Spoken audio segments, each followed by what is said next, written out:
Musique J'aime par Bruno Freitag.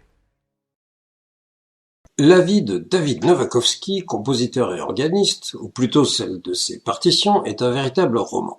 David Novakovski est né en Ukraine en 1848. Il étudie l'orgue, la composition et le contrepoint au conservatoire de Berdichev. À 19 ans, il se voit offrir le poste d'assistant chef de chœur à la nouvelle synagogue d'Odessa. À partir de 1880, les pogroms rendent la vie difficile à Odessa. Mais alors que beaucoup émigrent, Novakovski reste. Avec la révolution bolchevique, les choses se gâtent un peu plus. Novakovski meurt en 1921 dans la précarité, mais laissant un grand nombre de compositions manuscrites. 3 ans plus tard, sa fille Rachel fait parvenir les manuscrits à sa propre fille Sophie à Berlin.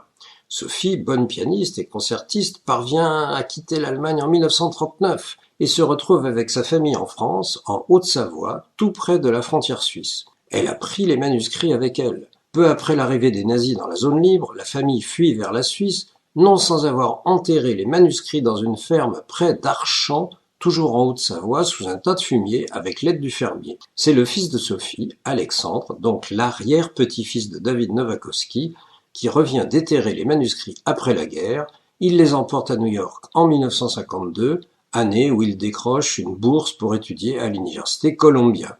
Depuis, les manuscrits sont conservés au Hebrew Union College de New York. Beaucoup ont été ensuite publiés. Novakovski a réussi à intégrer les modes de la musique liturgique juive traditionnelle avec l'harmonie et le style de la musique occidentale, comme dans ce Adonai Zechoronu.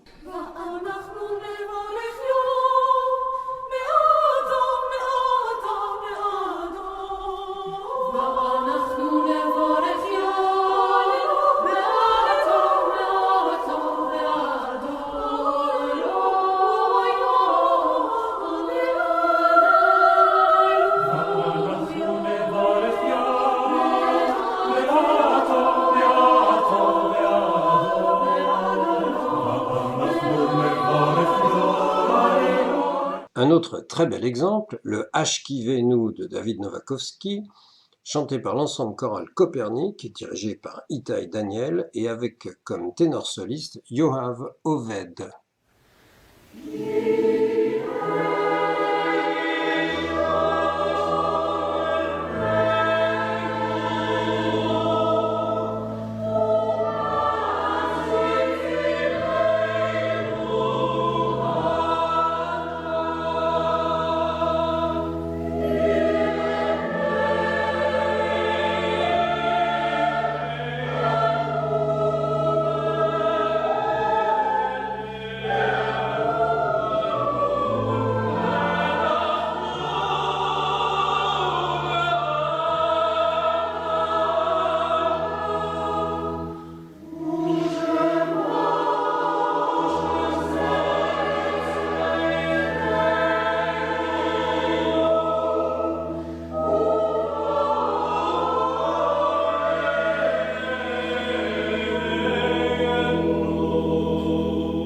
David Novakovski n'est pas aussi reconnu qu'il le mériterait et pourtant son nom est mentionné dans un des morceaux d'une comédie musicale écrite par Kurt Weill et représentée à Broadway en 1941.